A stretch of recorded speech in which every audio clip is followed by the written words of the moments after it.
Hello and welcome to video 7 in a series of videos about making and using paper in Corel Painter 2016.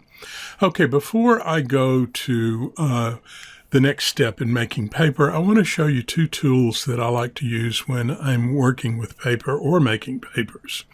And the first one is a free script created by David Gell, and you can find it on his website called Jitterbrush Graphics. Jitterbrush is one word and then graphics. So if you Google Jitterbrush Graphics, you should be able to find the website.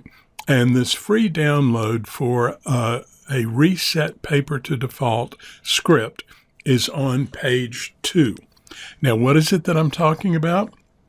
Well, before I've mentioned to you that the default for paper is the paper scale should be 100%, contrast should be 100%, and brightness is 50%. That's the default for all papers. And now in 2016, we have paper rotation, and the default for that is 0 as well. Well, if you change this setting in any way, that's fine and good. You've got a new paper. But if you want to take it back to the defaults, about the only thing you can do is type in 100, if you can, and type in 100, or maybe come in here and just drag this till you can get to, in this case, 50, and you've got to sit there and kind of play with it to get it to the 50 point. But it takes you all that time to reset this to the default. What David created was a script called Reset Paper Default Script. And you can take his little script and drag it to a custom palette like I've done here. Now watch, I'm going to drag this down beside here. When I click on this, it is going to return that to the default setting. And it just happens with one click, and I absolutely love this tool. And so if you want it, you want to go to Jitterbrush Graphics and go to the second page and download the Reset Paper Default.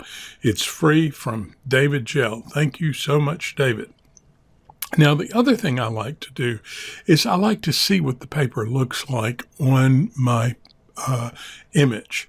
So if I select paper, like this paper is 256 pixels by 256 pixels, this image is 1,000 by 1,000 pixels, and if I want to see what that paper would look like here, I'm just going to click on my Show Paper script, and what happens is it automatically fills the image with whatever paper I have selected.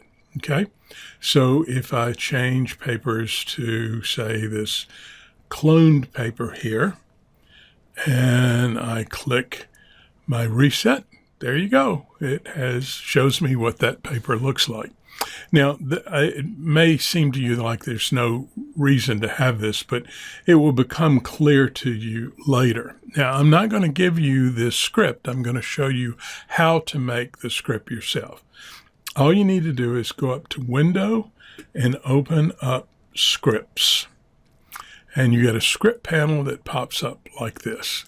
Okay, so what you want to do next is you want to click on the The first thing you want to do is go to your Option button and go to Script Options and make sure that Record Initial State is unchecked.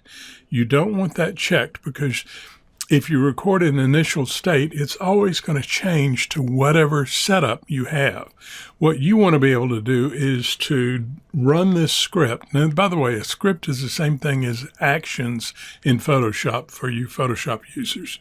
You want to be able to run this script utilizing any papers and sizes and so forth. So you want to uncheck Record Initial State and say OK. Now, once that's done, you can start your script. So the first thing you want to do is click on Record a New Script. All right, now the script is being recorded. You want to go up to Select, Auto Select, and when the Auto Select button comes up, you want to Auto Select Paper. You've got all these options. It probably will not be on paper, so select paper and say OK. And what happens is you will get a selection of this paper. Okay.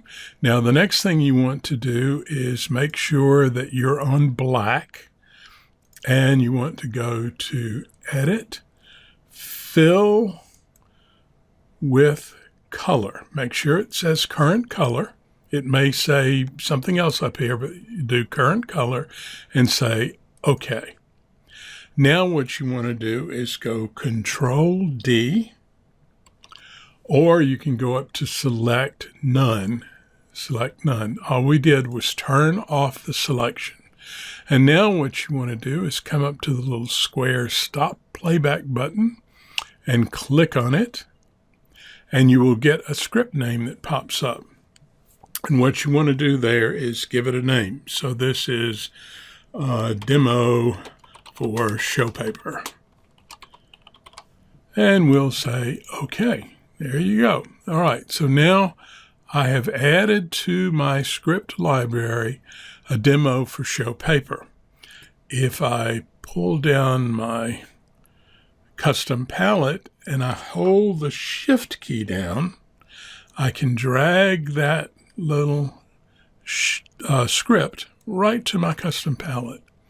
And now I don't need this anymore. And if I were to open up another paper, and we've got this one set at some odd number, so we're going to set it to 100%, and I'm going to click here, and that will fill my canvas with that paper at its default setting. Now, if I don't want it at the default setting, if I wanted to see what it looked like at 273 with lots of contrast and maybe a little darker, I could change all of that and click my reset, and there I see what the paper would look like with those settings. So now I know, if I get rid of this, if I grab the real fat chalk, I know what is going to be happening with my paper. Okay. All right, so that's all for the little quick demo of tools that are helpful. And I'm going to take this and drag it off because I don't need it anymore. And I will delete it from my scripts. Okay, that's it. Talk to you in the next video where we'll start making paper again. Bye-bye.